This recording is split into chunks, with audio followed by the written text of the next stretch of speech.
Ron Hubbard used to make decorative iron doors. Then he founded Atlas Survival Shelters in Montebello and entered the underground economy. All right, well, come on in, Vince.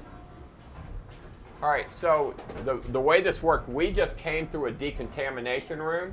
So if I have to lock the shelter down, I can latch it down like this.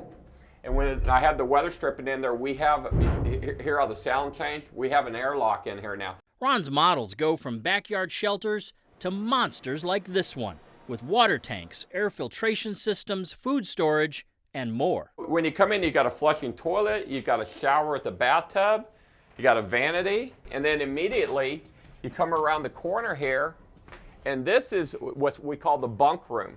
This is for 6 people, 6 adults. And don't forget the living room. This is not what people think about when you think of a shelter. No, when you walk in here, you're like, oh my God, look at the size of this living room. This is 220 square feet of living room underground. But this has a mahogany electric fireplace for the ambience. But you got a big screen TV, you got a fridge, you got a microwave, you got your kitchen here. Given enough supplies, Ron claims you could bunker down here for a year without opening the doors. But he says his shelters have more to do with recreation than revelations. He calls them underground homes. People look forward to coming to the shelter, especially when they're kids. You should see the glow on the faces of the children when they come down here. To them, this is a fort. It's like a playhouse. Kids love this. They think it's the funnest thing. The cost? From the factory floor to buried 20 feet underground on your property, a shelter like this can set you back almost $150,000. And sales are good. The day we were visiting, another finished bunker was loaded up and shipped out. Were you guys interested in a shelter in Georgia? But Ron admits his buyers, who are from all over the country, have a lot more on their minds than recreation. He says his customers, normal citizens, military officers, politicians, corporate CEOs, worry about a litany of potential disasters. But Ron says he's not preying on his customers' fears. He compares his shelters to buying an insurance policy. Do we want a fire? Do we want a hurricane? No. Do we want a nuclear disaster? Do we want a chemical attack? No. But what other kind of insurance can you buy other than this thing right here?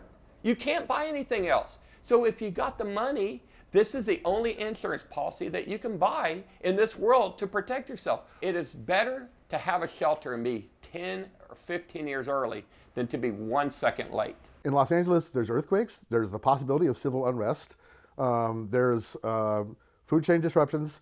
These are things which actually could happen. I mean, it's not far-fetched at all. So in that sense, I think it's totally reasonable to stock up on emergency supplies. Professor Stephen O'Leary of the University of Southern California has been studying apocalyptic prophecies, survivalists, and doomsday preppers for decades. It's very, very important that we don't look at these people and say, what irrational idiots these people are.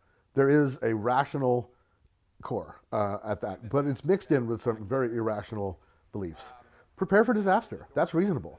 Worry about Obama being the Antichrist or worry about the United Nations troops coming to take your guns away, I don't think that's reasonable. And O'Leary says it's not hard to have your point of view stretched to the extreme. You could say all of these prophecies are, what they do is they take the natural emotions which we feel about the future, which are hope and fear. You know, we're afraid something bad might happen, but we hope something good might happen. And you maximize those emotions, like, you know, cube them or to the nth degree. And it's the ultimate hope and the ultimate fear. And that fear can give all the talk of shelters a darker edge. Take this comment from Ron Hubbard, echoing something we heard a lot in the shelter survival community. But if you close the hatch, that means that we are experiencing civil unrest with zombies out there, chemical warfare, biological warfare, or nuclear fallout, okay? Of which all 4 of those will kill you. You heard right. Of the 4 threats Ron cited, zombies are on the list.